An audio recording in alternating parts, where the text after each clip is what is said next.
we're facing this overwhelming danger and situation. It's difficult to know what we can do ourselves, what we can say that can be useful and meaningful.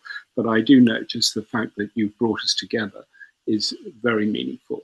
And the solidarity that we're showing amongst ourselves. This is very meaningful, particularly to the population and the people of Ukraine. And this is a time, a grave situation. It's a time for cool heads. It's a time where experience is required. It's very, very good that we've got Yoran here, who's going to be speaking to us, former head of military intelligence. We need to draw on everybody's experience, whether it's from the military, whether it's from politics, whether it's from the economy, science, civil society. We need a lot of experience. But above all, we need to unite and we need to stand together. And the second point that I would like to make is that we're going to be a lot of discussion today, as there was when we met during Human Rights Week just a short time ago, and so much has happened since we met in that second week of December in Skopje. And today you've published the recommendations from that conference, which are very pertinent and very clear. And I think it is remarkable how much has happened in the meantime. And of course, we don't know what's going to happen even this afternoon and this evening, let alone next week. But I think that those recommendations are very strong and very valid. And we're going to have further discussion today about what needs to be done. And what in particular needs to be done by Europeans, given the disappointing, to put it mildly, and you've used the word shocking, developments in the United States. But let's remember also for a moment that the so-called pivot of the United States towards the East and away from the transatlantic relationship is not something new. So we can be shocked about what's happening with Donald Trump.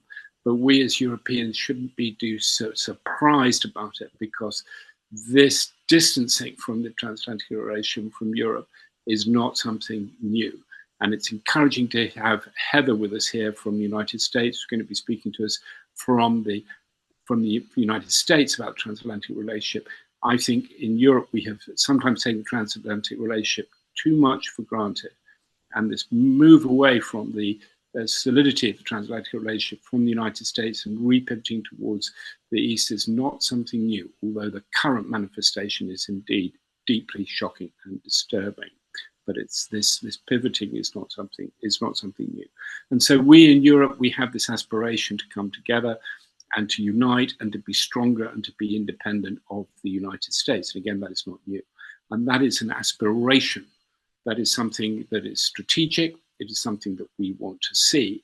But there is a gap between that aspiration and the reality. And we should not have any illusions about how big that gap is. And so I think, to come back to the report, Xavier, I think it's very, very good to have a report that has got such a practical focus.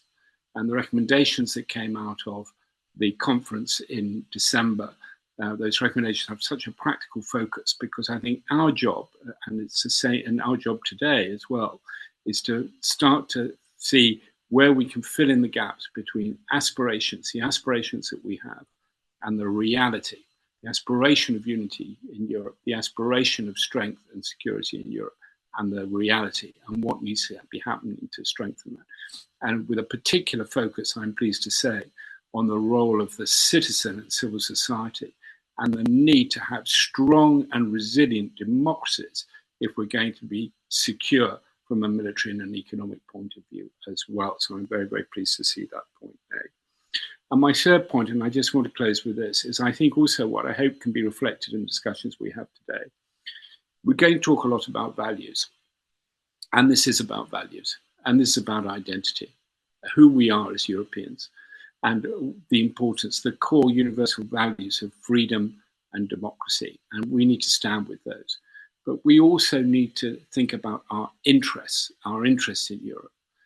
Exactly because we are democracies, and we have a job of explaining to do to our citizens who may be feeling very worried, may be feeling very concerned, not just about President Putin and President Trump, but perhaps about their cost of living and their lives and how they're going to make ends meet next week. And so we must always keep that idea in mind. of our interests and our values. And these two things don't need to diverge. They actually are the same. So we are right to stand with Ukraine because these are our values, but it's also in our interest to do so. And we need to explain, we not to ourselves, but to our publics in Europe, why that is the case.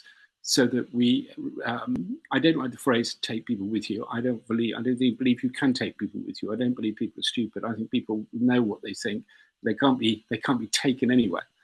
But we need to make the case. We need to make the argument. We need to put that out there in the public debate, so that there is as strong a basis as possible within our societies, particularly in the face of right-wing authoritarianism, populism, and so on.